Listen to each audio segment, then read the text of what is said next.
All right. Good afternoon, guys. This is the afternoon session um, for science, sixth grade science. We're talking about the skeletal system.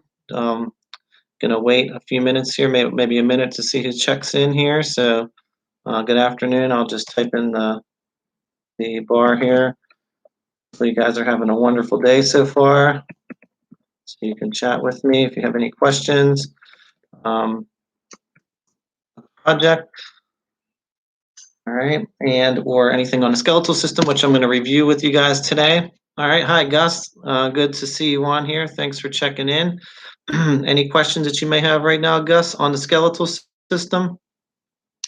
Hello, Christian. Good to see you on here as well too. Christian and Gus, welcome. Thank you for tuning in and participating for today. Any questions? Hi, Val, you're back. I know I saw you this morning on here, so good job, Val, for checking in here as well. Any questions that you guys might have before we get started about the project or anything about Brain Pop, about the skeletal system itself? You could go ahead and ask along the way here.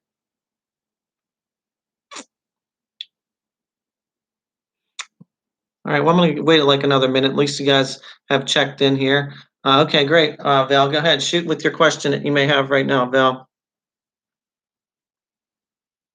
I know you had some questions earlier in my morning session there, so go ahead and you can type them into me at this time.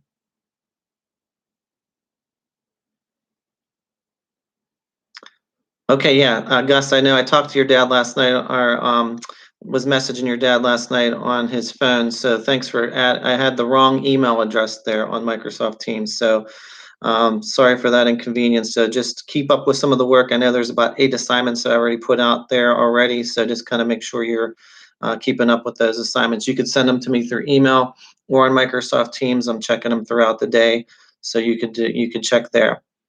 Okay, Val, looks like your question. Okay, you state here when you put the vocabulary on Teams, is it in order or is it not? No, they're not in specific order. Whenever I put them on Teams, the vocabulary for the upper and lower torsos of the body, I just listed them as they were. It doesn't matter the order. If you said that you were going to do, I believe, the lower section. I think you were telling me. So you could just state those the lower ones in your um, project. Okay, so I'll read those off to you guys. The lower ones were your pelvis, femur, patella, tibia, fibula, tarsals, metatarsals, phalanges. Okay, got that, Val? All right, excellent. All right, and same with you. Same with the upper. The upper regions have a few extra parts: the ribs, sternum, radius, ulna, humerus, vertebrae column, scapula, clavicle, the hyoid, which is your jawbone, which we'll talk about, and the cranium, carpal, and metacarpal. Okay. Let's see. You had another question here because I put them in the steps. I had no idea if they were in order or not. That's fine. Just don't, there's no specific order, Val. Okay. So thanks for asking that.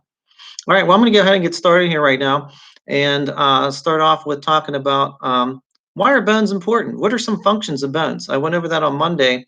So this is a little bit of a review to start, and then we'll kind of go through some of the other parts of the human skeleton. So why are bones important? So you could write that in there, Gus or Val. Seems like you're participating there. Christian as well. Why are bones important? What's a function of bone? You can just write that in there. What do they do? What's a function of bones? Okay, they hold your body up. Very good. Good job, Val. Okay, they hold us. If we didn't have bones, right, we would just kind of be like a blob. We would have nothing, no structural support. Okay. Yeah, they help support our body. Very good. All right, excellent. All right, so they support our body. They help protect of soft organs. Very good. They help for movement. For walking, running, playing physical activities. So movement, support, protection.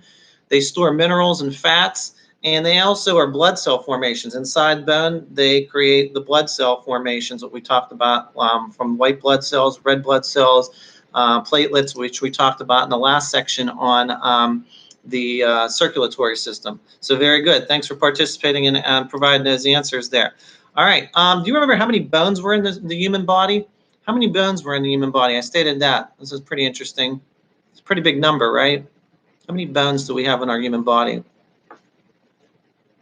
If you were paying attention from Monday and earlier this morning, I mentioned how many bones we had in our body. If you remember, you could just write that number in or type that number in the chat bar there. How many bones are in a human body?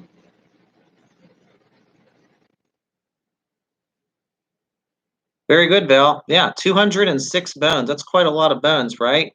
So actually, when you're younger, around your age, 11, 12, 13 years old, your bodies are not fully developed yet, so you have more bones than 206 right now. So you have even more, about 6 or 7 more bones.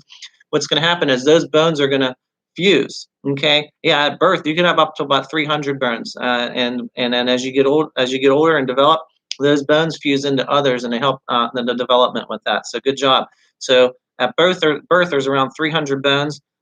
When you're about your age, probably about 212, 213 bones, and then they'll fuse into about 206 bones as you fully develop. Okay, all right, good job.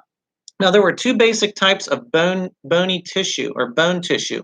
The first, this is a review from Monday and from earlier.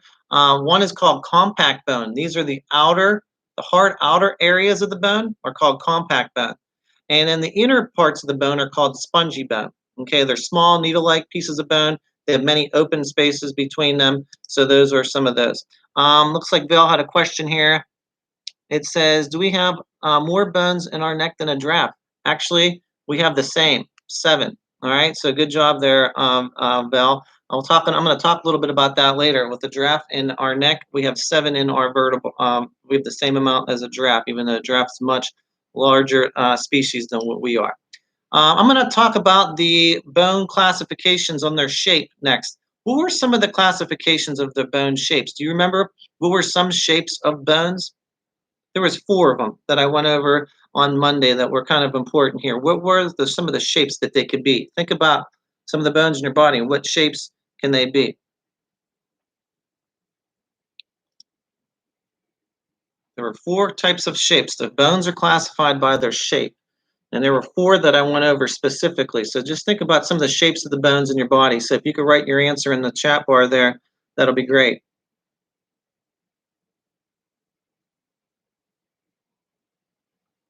So how many bones are, not how many, the bones are classified by their shape.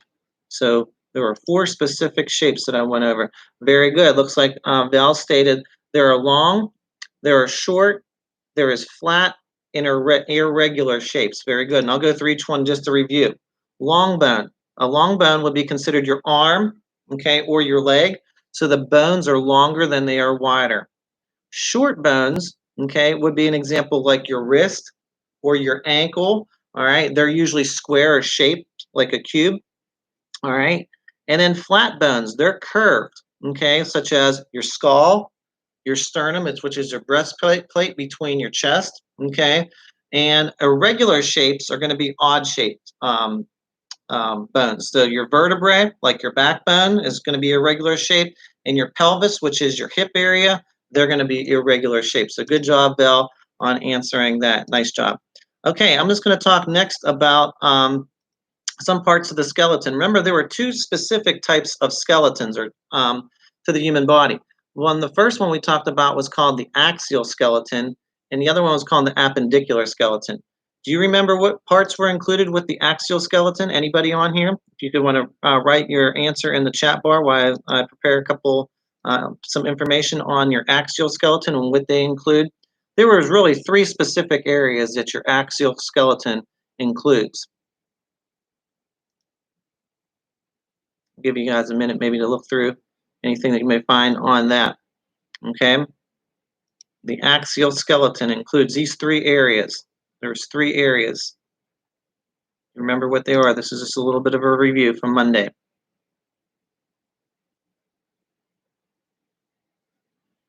Okay, okay, that was your last question. You long, short. So Val or Christian Gus, there's some students in here at this moment.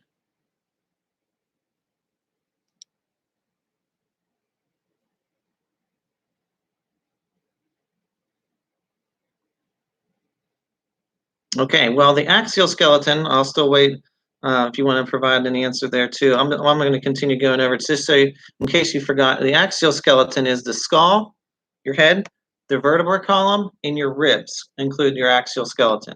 The appendicular skeleton is pretty much everything else. It's going to be your limbs, your arms, and your legs, your shoulder blade, they call that the pectoral, okay, and your pelvic area, which is your hip bones. So the axial skeleton is more the inner parts of your skeleton. Appendicular are going to be your extremities, your longer parts of the skeleton. Okay? All right. So as I was mentioning earlier, the adult body has 206 bones, about 300 bones when you're very young and as you're developing as a child. Children have about 213 is where you're at. So like I said, those bones are going to fuse together and they're going to fuse into other bones. So you'll have a smaller amount of bones as you get older. Okay, now the axial skeleton itself includes, okay, very good, Val. You added that in there. Skull, vertebrae, ribs. Excellent. That was nice. Good to see you partake in that answer. Very good. Now, the axial skeleton has 80 bones in the adults.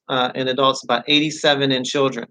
So the axial skeleton, the skull itself, has 29 bones, which I'll talk about some of those ones in your skull.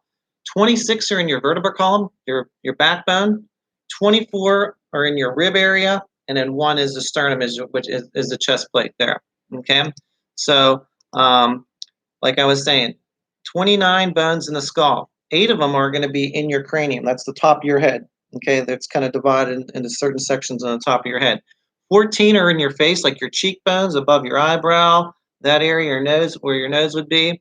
6 are going to be your auditory or ear ossicles, what they call. All right, ossicles. They're like your earlobes. There's 3 on each side. Okay, and your hyoid, which is your jawbone. Okay, for the human skull. So these are some of the bones in our body there, and there's some of their names for them. Okay, so the cranial bones are joined together by permanent and movable joints, and those joints are called sutures. Okay, and there was another name that we learned about on Monday, and they're called fibers. In case you forgot that name, fibers joints are immovable joints. They're an immovable joint. Okay, that and the pelvis are the 2 immovable joints that we discussed. Okay, so that is some things on the human skull itself there. All right. And next, I'm going to talk about are some of the facial bones. Like I was just talking about some of the ones in your face. You got in your nasal area right there, your mandible, your jaw. That is considered another bone in your face area. Okay. Any questions so far? Like I said, okay, how we got? Oh, Diego, nice to see you in here too. Diego, thanks for checking in. Any questions you could ask as we're going here. So I'm reviewing some parts on the skeletal system that went through on Monday with you guys. Okay. Looks like you have a question here.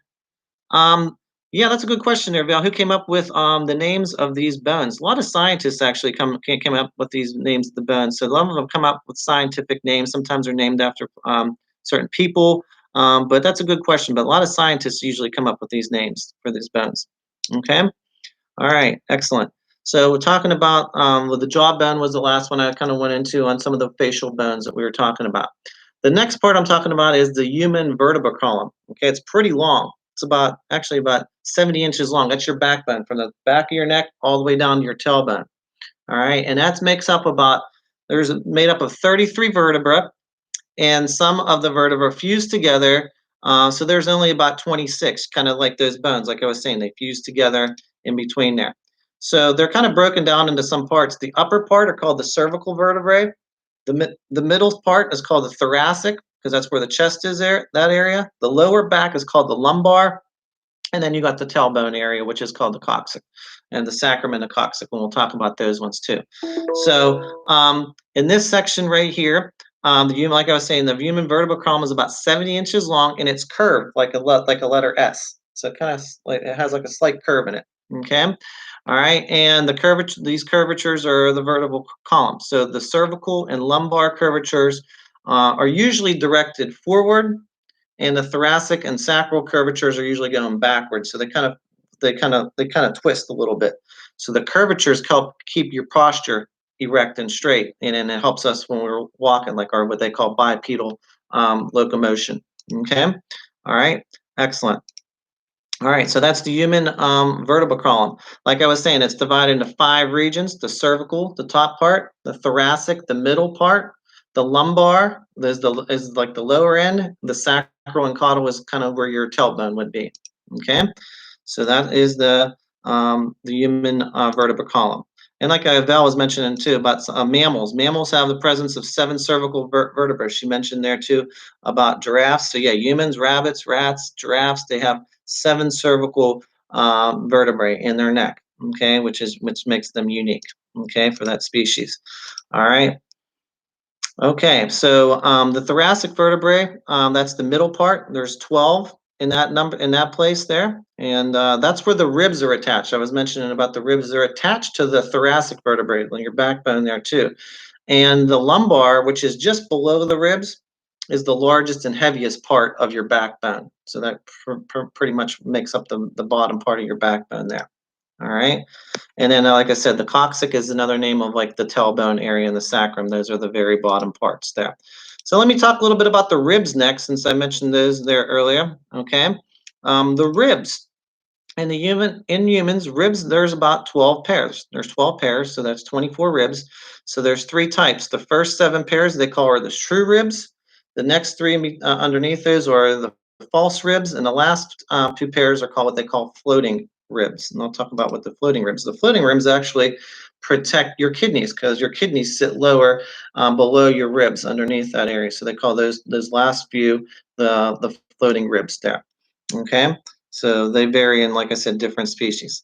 Next is the human sternum. Okay, that is the part between our ribs. Okay, there's like cartilage. Remember that tissue between there, that tough tissue between. It kind of relies as factors in between our joints in certain areas, like our kneecaps and elbows, that we talked about on Monday. So the breastbone is the middle part, the middle section is known as the sternum, okay, of the breastbone. It's about 15 centimeters long, and it has an upper, middle, and lower parts to that area as well.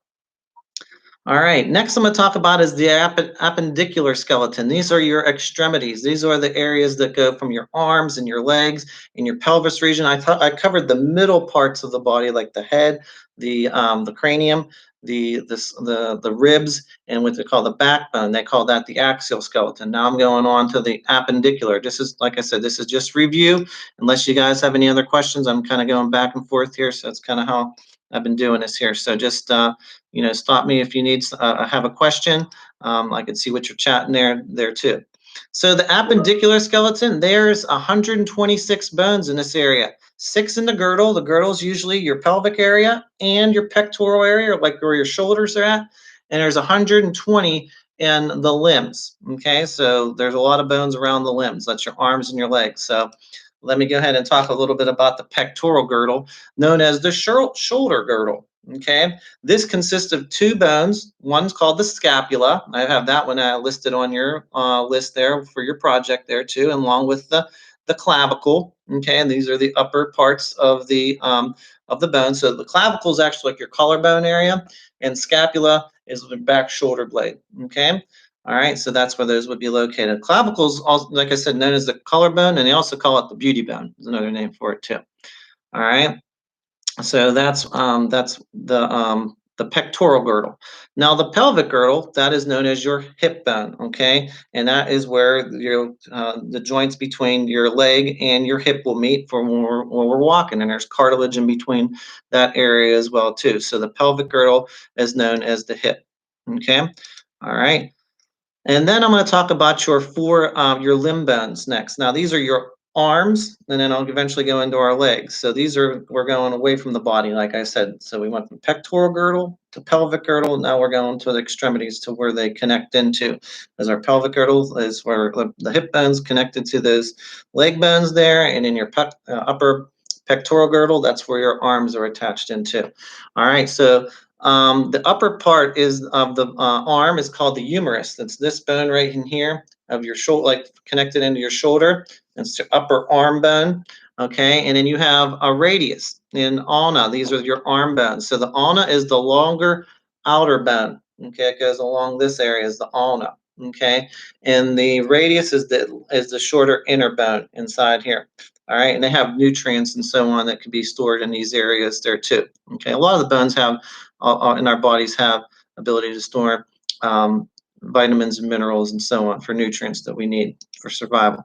Okay, now there are 8 carpal bones. That's your wrist. In your wrist bones, okay, and they're arranged in 2 rows. So your wrist has 8 bones called the carpal area. That's your carpal is your wrist bone, okay? All right. And then they have bones in your palm of your hands there too. Okay. They're called the metacarpals, and these are thin, long bones. And then you have phalanges. These phalanges are your finger bones. Okay. Your fingers are called phalanges. All right. And they're also called your toes too, or same thing. Fingers and toes are known as phalanges. That's a scientific term for it. All right. Excellent. Excellent job. All right. Now the last part I'm going to talk about is the legs. Okay. So the femur is the thigh bone, okay? And it's the longest bone in the human body, okay? And it's the heaviest bone too. That's your upper leg bone connected into your pelvic girdle, known as your hip. You also have a patella on both knees there. That is known as the kneecap, okay? And like I said, there's cartilage in between that joint, that tough tissue that kind of keeps our bones in place, okay? All right. And the shank or shin bone, you may have heard of that, is called the tibia, especially if you guys play soccer or some sports that require shin guards, okay, that protect the front part of your shin, especially from kicking, so that someone doesn't kick somebody in the shin. That would be your tibia. So you don't want to get that broke, especially if you play sports, okay? And then the back part of that bone is called the fibula. The bone shank region is a thin and weak bone. Okay, so that's usually like around your calf bone is the fibula is how you say that. So they kind of sound similar. Tibia, the front part, fibula, the back part of that bone. Okay, so that's some of the bones there. And then the tarsals are bones on the ankles. Okay, those are like your wrist bones. They were called carpal. They're called tarsal. So they kind of reverse. They just changed the name. The T and the C kind of changed there. So carpal for wrist, tarsal for your ankle bones. Okay, and then the last part are called the metatarsals. Those are bones on your feet. Okay, there's 5 of them on the top of your feet there, and then phalanges are bones of your toes, just like your fingers, same names. All right, any questions so far? You can ask at any time here. All right, next I'm going to talk about are just some bone illnesses and diseases here, and then I'll kind of just review some things for the project that's due Friday along with the brain pop. So just going to go over one more segment here. This is kind of new for today. This other stuff I've just been talking about has been a little bit of a review for you guys that I went over on Monday, just the parts of the human skeleton and what they do and where they're located and their functions and how they work together.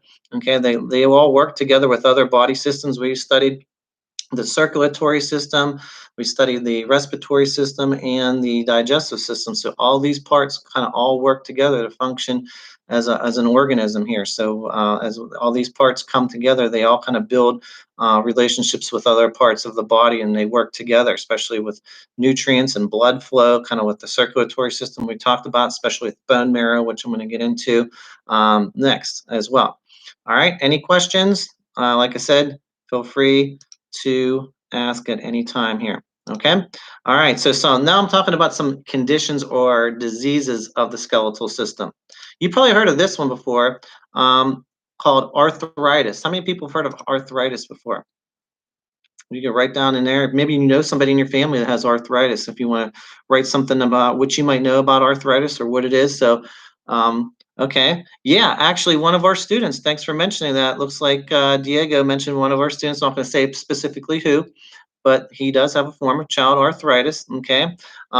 There too. So, yes, arthritis, which arthritis is usually affects joints, and they initially begin in a couple of joints only, and they most frequently attack your wrists, your hands, your elbows, shoulders, knees, and ankles. So a lot of your extremities, a lot of the parts around your what they call the appendicular skeleton, which we learned about, the outer parts of our body. So arthritis is one that affects our joints. So those joints start to swell, they start to hurt. There's medications for certain types of medications for arthritis. A lot of times, as people get older, the hands or feet start to kind of they kind of look a little more deformed, or they start to look curved because of the wear and tear of using those hands and legs over all those years, possibly. Okay. All right, so that is one illness. All right, looks like we have another question here. Um, it looks like, sorry. Okay, that's fine, Val. You can step out. That's fine. Looks like Diego asks, yeah, I'm going over skeletal diseases right now, if that's what you're asking. Okay, or you're asking that makes bones like glass. I don't know what you mean by that for your question there. If you want to elaborate a little bit on that, I'm not too sure what you mean by that there, Diego. Okay, all right.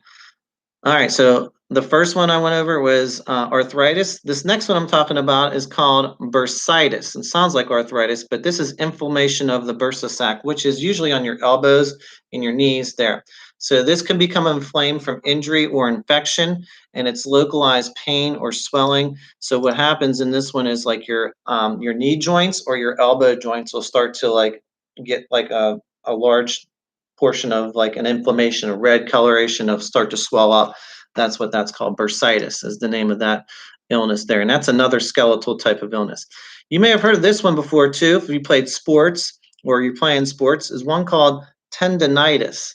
All right, tendonitis is the inflammation of the tendon. All right, and the movement becomes very painful. And most common affects the tendonitis, or most common cause of tendonitis is overuse. Well, I had a case of this not too long. Okay, looks like, oh yeah, okay, yeah, brittle bone disease. Yes, I'll talk a little bit about that later on there too. That was one there too. It kind of makes your bones. Yeah, that's called osteoporosis is another name for that. So yeah, that's when someone comes really weak. I'll talk about that because they don't have enough calcium in their bones. So good job on looking that one up there too. Nice job. Um, Tendonitis, especially a lot of athletes get this if you overuse certain muscles or in those tendons. Actually, I had a small case of this last week. My calf muscles got real swollen up because I was running in the evenings every day after teaching online. So I was jogging and overusing them like 4 days a week, 5 days a week. That running 3 to 5 miles. Outside here, so that kind of inflames that area. So if I don't, I have to rest it at certain times, or I have to put ice on it. So tendonitis is another type of joint, especially for athletes that are in sports and stuff like that. So that's what causes that. Okay, so it's inflammation usually around the Achilles tendon, which is the lower part of your leg. So a lot of runners and athletes seem to get that one if they're playing sports a lot. Okay, or overusing that area. Okay, another one you might have heard of before is called carpal tunnel syndrome. How many people have heard of carpal tunnel before? I might know what that one is. You can write your answer, Diego, Val, Gus, some of the other people that were participating earlier. If you heard of carpal tunnel, let me know if you've heard of that one. Maybe know what it is. Just write something down that you might know what it is, and I'll kind of talk about that. Okay, you not heard about it? Okay, I'm just going to introduce it. It's actually the swelling or change in position of tissue um, around usually your hands. Okay, this causes tingling around the thumb and index, middle fingers. It usually happens in your hands. Okay, and it's a lot from overuse. So if you're on a computer a lot and you're typing a lot, or you're playing video games a lot, or you're texting somebody all the time, that's where you're going to see that's where that's going to happen with carpal tunnel. That's going to be a type of illness that's going to affect your joints there. I had an uncle that had it because he used to work on a computer a lot and type and spend a lot of hours sitting down and typing, and he had to get a surgery. So it's pretty painful surgery from what I heard, because they have to cut certain tendons within the wrists to get to some of those joints there. It's really around the tendons and the nerve. So that's what they have to like align that ligament back up. It's usually on the palm of your hand here. So the nerve and a tunnel that kind of channels underneath it. So that's from typing a lot, texting a lot. So be careful not overusing yourself playing those video games out there. So don't do it too often, and keep it to a minimum, because over time that can eventually you'll probably have problems with your wrists, and it might be sore and hurt. Okay. I think Diego, you mentioned the brittle bone disease, which is similar to one called osteoporosis, which means purest bones. Remember, I said osteo was a Latin word meaning bone, which we learned about, like osteoblast and osteoclast, mature bone destroying cells and bone forming cells, which were those. So these bones have lost minerals, especially calcium, and they become weak, they become brittle, and they're susceptible to fracture. So somebody that's kind of old could get osteoporosis. Especially if they don't have enough calcium in their diet. So it's good to keep up with drinking milk and dairy products as well. I actually take a pill for vitamin D because I don't get enough myself, but you could also supplement pills from that because I don't like drinking milk. So that could be another way to help build those muscles or build that bone to make that bone strong. So the most commonplace are fractures that occur on the back and the hips and the wrist for what they call brittle bone or osteoporosis. Very good. Okay. Looks like Diego mentions you've been on the computer 14 straight hours. Wow, that's a long time, Diego. Hopefully not. Hopefully you get some rest in between there and do some physical activity in there. That's a long time to be sitting in one place at one time. I can't sit there that long either. I have to get up and move around too. All right. All right. Thanks for sharing. So going back over here to some other types of skeletal illnesses, talking about bone. You may or may not heard of this one. This one's called scoliosis. It's an abnormal curvature of the spine. If you see someone kind of walking funny or limp, or their body's portion like off-centered, all right, they may have scoliosis. It's a one or more abnormal types of diseases. Actually, it's more common than girls than boys that have severe scoliosis. And like I said, it's the curvature, an abnormal curvature of your spine. So that's what that does, or that's what that is. Okay. It's our spine's already shaped like an S, but then the middle part, it really kind of goes one way or the other way, and that's why some people may have problem walking correctly that way with scoliosis. Okay. All right. Another type of illness that you may have heard of or may have not heard of, may or may not have, is called gout. Have anyone of you ever heard of gout? Okay, you've probably seen. Okay, Diego says he's seen somebody with scoliosis, okay? Yeah, it's unfortunate for somebody to have it because it's going to affect their way of life, getting from place to place and moving around differently. So, gout. Have you heard of gout, Diego or Val or anybody else that's in this chat right now that wants to partake of this? And I'm going to share something about gout since that one actually hits home for me personally, and I'll share some what that actually is there too. Okay. Nope, never. Okay. All right. What gout is, it's a form of arthritis, and it results in the overload of uric acid in your body. When your body produces too much uric acid, they form crystals in your joints and your feet. Usually, it can happen in your hands. So these crystals in the joints cause attacks on joint inflammation. It's a form of arthritis, and it can be chronic. Okay, and this actually hit me when I was in my early 30s, and I was living in Las Vegas at the time, and my big toe would swell up. Okay, and it was usually from my diet. It is a hereditary disease. My grandfather had it, so my foot would swell, and it was hard to put on a shoe. I was limping around, and that was mainly from your diet. I was eating a lot of foods with a lot of high proteins, your chickens and eggs, that kind of stuff. And as I got older, it caught up with me. Now I take a pill to help regulate it, to help bring that uric acid levels down in your body. But it's a form of what they call rheumatoid arthritis affecting your joints, okay, which we're talking about and studying about right now. So this chronic gout can, like I said, it can destroy the kidney functions as well, when they can produce what they call kidney stones. So unfortunately, I didn't have kidney stones from it, but it does affect your walking. It does affect your diet. So it is pretty painful. To me, what I would describe this one is like, since I've had it, it would feel like I had a knife in my foot, is what I would describe the pain that would feel like. So think of a knife being in your big toe and just want to come out of your toe. That's what I can relate that to. All right. Looks like Diego has a question here. Okay, I remember seeing that somebody has a really small limbs that is in the skeletal system. So which one are you talking about there? Which limb? I'm not too sure what you mean by that with that question. If I could help assist you on that question there, Diego. Are you talking about gout or arthritis, one of these illnesses? All their limbs, all their legs. Okay. Not that I know of. That would cause somebody not be able to move. That would be more paralyzed for that if they had something like that. Paralytic was what they would call somebody that can't move those arms or limbs. All right, especially legs. All right, I'm going to move on to a few other types of illnesses, and then I'll be wrapping up for any other questions that you may have. Okay. Another one is called spina bifida. I don't think you may have heard of that one. It's a longer name. This is a birth defect that involves the incomplete development of the spinal cord or its covering. So the spina bifida means split or open spine.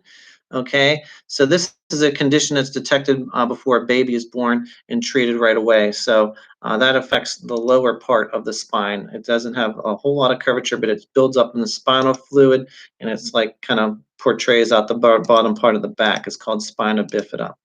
Okay. Only a few other ones that I'm going to go over. These were ones that I went over last week in the circulatory system because they kind of circulation from blood has to do a lot with the bones there too, from the bone marrow. So is one called myeloma, which is a type of cancer in which abnormal cells collect bone marrow and they start to form tumors. Okay, so myeloma is another type of skeletal system disease, which is formed in the bone marrow. And another one that we studied last week that was called leukemia. So it's cancer from the blood, and it starts in the bone marrow where the blood cells are, and the bone marrow starts to make a lot of abnormal white blood cells. So these leukemia cells don't work with the normal white blood cells, so they stop growing when they should. So leukemia and myeloma are two types of blood disorders there. Okay, that affect within that part. All right. That pretty much covers the review part of things on skeletal and asking and answering any questions. I'll probably ask you do some question and answer here to see how well you're paying attention or whoever else is in here. And answer questions that you may have about the project. Okay. Looks like, is that Soraya that just checked in? I think that's Soraya, your screen name. Well, anyhow, Soraya, the project is due on Friday. There's no specific time. By Friday at the end of the day, 4 o'clock or so, that's when the project's due. Okay, got that? Thumbs up. All right, excellent. So you'll have till Friday. Like every week, how I've been doing this, Monday, introducing a new topic, talking about it, going over it. You'll have the rest of the week to work on the project. The project's already out on Microsoft Teams, what to do. I'll read it to you if you if you have any questions there. Soraya, I'll kind of reread what I put on Microsoft Teams, which I believe you saw. Okay. And then along with the brain pop. So do the brain pop too on the skeleton. It's just called skeleton. It's not called skeletal system. So that'll be out on the brain pop there as well. Okay. Let me go ahead and let me just so you understand why you're in here and anybody else. I'm going to tell you, just talk about the project here. So skeletal system projects due Friday along with brain pop. So you are to either pick the upper or lower torso of the human skeleton. Okay. So the upper regions are the hip bone, which is the pelvis, and include these bones in your diagram along with describing the functions of those bones. So the upper regions are the ribs, sternum, radius, ulna, humerus, vertebral column, scapula, clavicle, the hyoid, cranium, carpal, and metacarpal. Okay. Yeah, you could turn it in early. I get some that come in before Friday too. Usually, sometimes by Thursday, I got a handful already. Okay, so yes, you could turn it in early today through the rest of the week. Okay, all right. So that's the upper parts of the region. So I split it between upper and lower limbs. So then the lower limbs, if you're not doing both, remember you could find a cutout on the computer, or you could draw it however you want to label your diagram. But remember to label it and also tell me what that bone does. So just don't put scapula. Just tell me what the scapula actually is, okay, or what it does. You could turn it in today too, Diego. So yes, absolutely, okay, absolutely. All right. So the lower regions include the pelvis. femur, patella, the tibia, fibula, tarsals, metatarsals, and phalanges. So you could label those parts, tell me what they do and where they're located, show me where they are, and then right next to them, like their function of them. Okay. You don't have to do a disease part on this project. Last few weeks, I've had you guys doing the diseases too. So I just covered some, so you get some background information on some of the skeletal diseases. So you don't have to research a disease. I had a couple of students ask me that for further clarification on that as well too.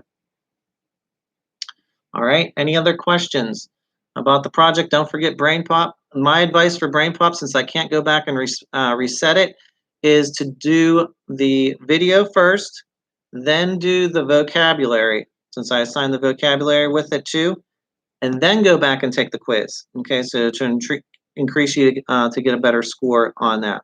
Okay, so just don't hurry up and watch the video and go right to the quiz and take the quiz. Okay, do the vocabulary first. Spend some time researching a little bit, looking over some of the parts of the skeletal system, the ones that we've been talking about, these bones, okay, and what they do, how they work, all the functions of them, and the joints.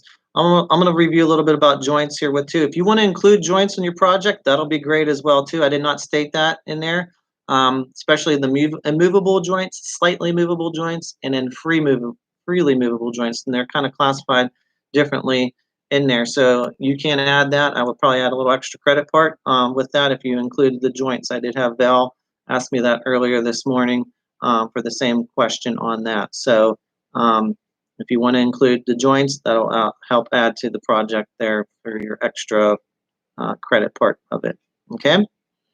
All right. Any other questions, comments, concerns? I know it's Monday afternoon and it looks like a wonderful day outside.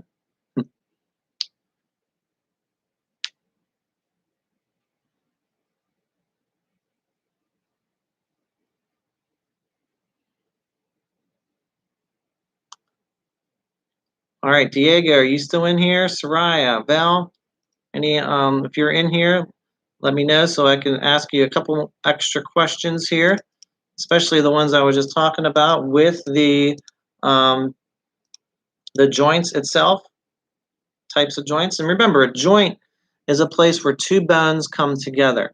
So there's a joint between your elbow there. That's what we call that. We'll talk about that, was what they call a hinge joint. And then we have them between our shoulder and our knees as well too. So it's a place where two bones come together when you can bend and certain ways. Looks like somebody.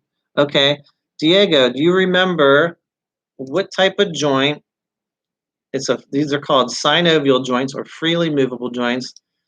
This is a type of joint that allows extension and retraction of an appendage, meaning like an elbow. I was just kind of talking about it, your elbow kind of bending in a certain way. All right, your knee extending and retracting. You remember what kind of joint that was called from Monday or from earlier? Think about a door opening and closing. A door has something in between it that you really can't see. What is that called? It's kind of the joints, kind of not the scapula. That's the blade itself. That's the bone itself. It's on the back part there. But your elbow, okay, when you're extending your arm back and forth, extend, retract. What do they call that there? What kind of joint was that? I don't know if you remember that from Monday.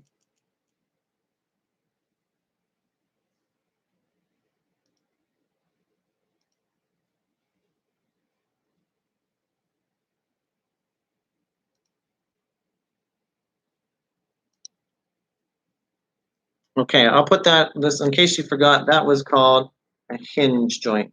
Okay, oh, there you go. You got it right there. All right, you beat me to it, or at the same time. I've typed it in the toolbar there too. Nice job there, Diego. That is a hinge joint. Very good. All right, what is this one called? The next type of joint. So it's another freely movable joint. It's a synovial joint as well. All right, and this joint allows radial movement in any direction. Usually your arm, say you're a baseball player or a pitcher, you're throwing the ball, okay? All right, and they're found usually in your hips and your shoulders. So your hips also move like that too with your leg bone as you're running and or throwing an object, okay? It kind of moves like a doorknob. It kind of like turns. Okay, do you remember what that one's called? You remember what kind of joint that was called there?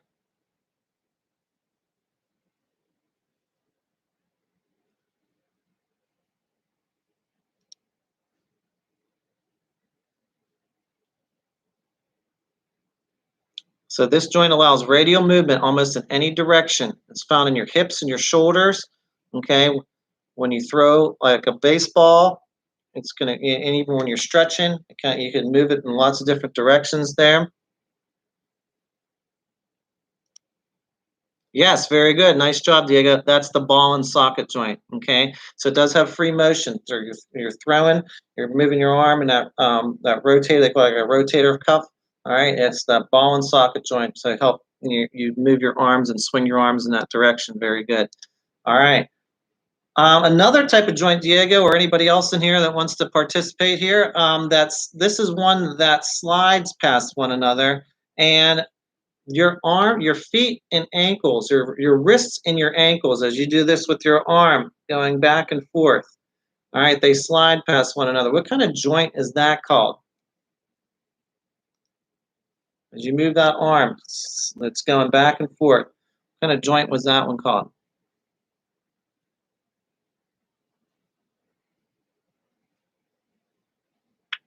So they slide past one another. These type of joint, they slide past one another. All right, and your hands and your feet, like where your wrists and your ankles would be considered areas where this would be located. Okay, very good. It is a type of synovial joint. A synovial joint is a free-moving joint. Very good. But it had a specific name for this one. This one had a specific name. Do you remember that specific name for that joint as it slides? As you're shaking your wrist back and forth, or your ankles, you're moving your ankles, your feet back and forth there. It's pretty. It has the name in it, so I'm kind of. It's a little hard to remember all these, I know, but it has the name right in it.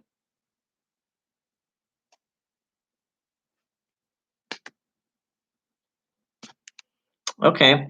Well, if you forgot, I'll help provide the answer on this one. This one was called, and I'll put the answer in the live chat. This was the gliding or sliding joint. Okay. So it's a gliding or sliding joint for your arm, your wrists, and your ankles. Okay, and providing that same motion there. All right. Good. Good. All right. One more last joint to kind of go over here with you guys, or with you, or anybody else. Okay, so we talked about the hinge, ball and socket, gliding. These are all from Monday's review. All right, just to kind of see if you remember some of these. Okay, you can include these into your project there too, with stated showing where they're located on your diagram there too. All right, that'll just be extra, but I did not state that in the project details, but you could provide these as well, since we're mainly talking about the bones itself, but these are the joints. There's specific types of joints. This last one I'm going to talk about, this is a type of joint that occurs when touching surfaces of two bones have both concave and convex regions with the shapes of two bones complementing one another and allowing a wide range of movement. For example, your thumb would be one, as you can move your thumb in lots of different directions where your fingers can't move nearly as flexible, because your thumb has that ability and that wider range of movement. This was a specific type of joint. What was this one called, Diego, or anybody else that wants to partake in this question and answer here?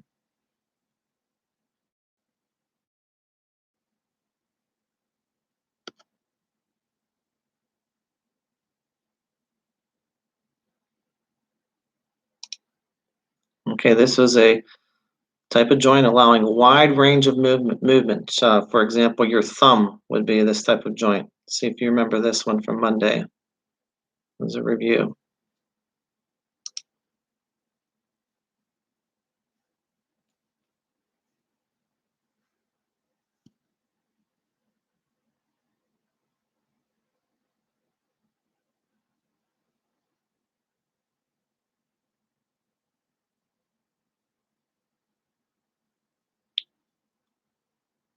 Okay, you're still thinking? Okay, good. I'll give you another minute. type of joint. When touching surfaces, the two bones kind of go back and forth. There's a wide range of movement. It doesn't have full range of movement all the way around like the ball and socket, but it can go in a lot of different directions in a lot of different ways.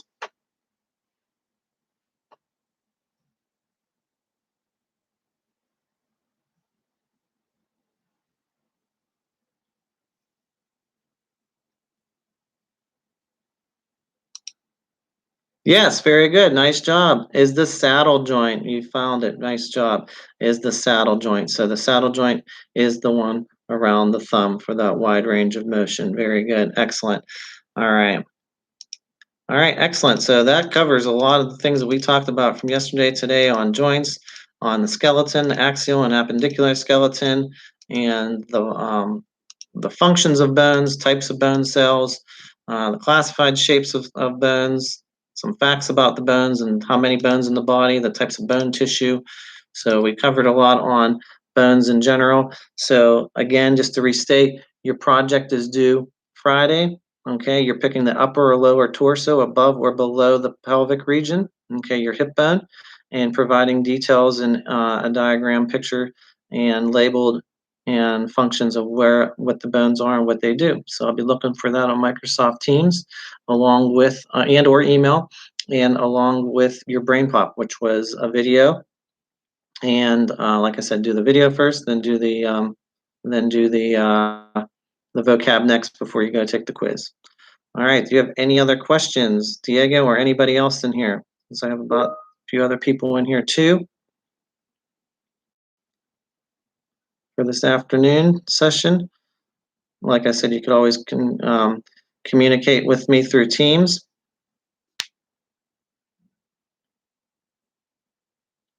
And or email. So I'm on both. When you see me looking that direction, I'm checking my email and checking Teams because students are messaging me through there. So I'm using two different computers. I know a lot of us are in front of different computer screens and stuff like that. So I'm trying to be multitasked here.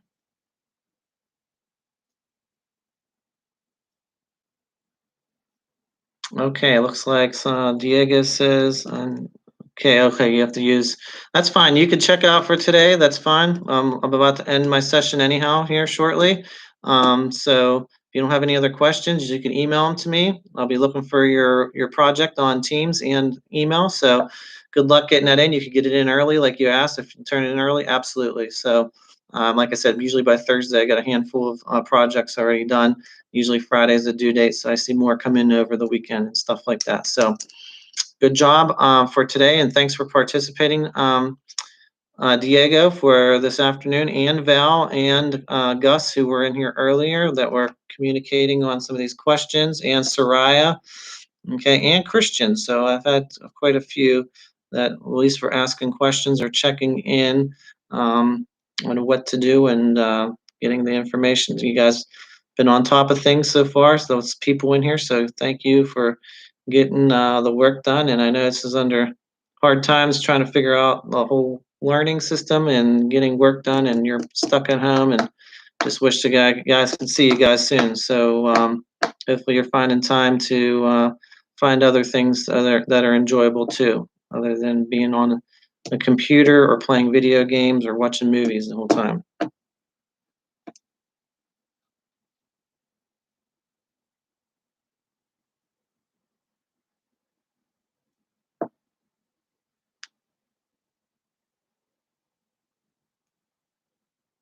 All right. Any other questions, comments, concerns for today? Since it's the end of just about the end of my session, my 1 to 2 time.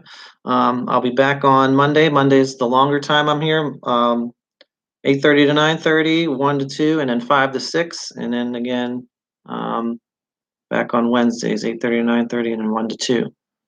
So last time I'll be online with you guys, 6th graders this week. I'll be on with my 5th graders tomorrow on Zoom with Miss Thomas, and then you guys here.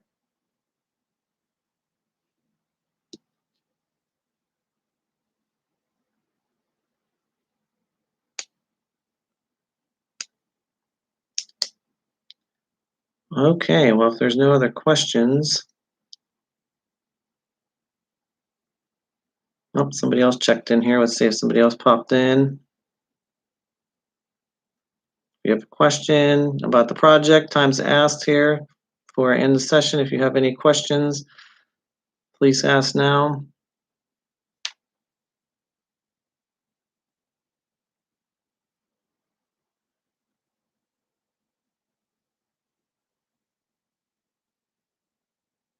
Okay, looks like Christian. Okay, thanks, Christian. Thanks for checking in. You have a good day too, and stay safe as well. Thanks for adding that in there. Thanks for listening in for today.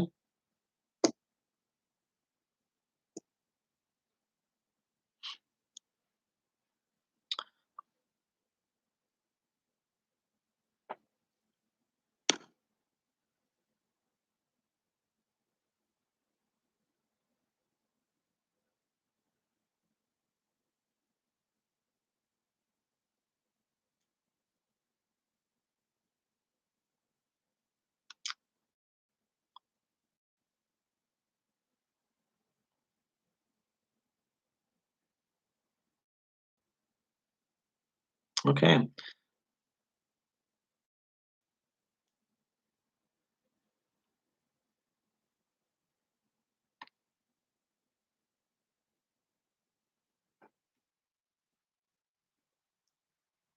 All right, guys. Well, thanks for checking in for this afternoon. Assuming there's no other questions that you may have. Okay. Oh, all right. Val's back. Okay, question, Val. I'm ready to sign off. I'm glad you popped back in here. If you have any questions, time to ask right now before the end of my time. Do you have a question, Val, about the project or anything? I know you had quite a few questions earlier.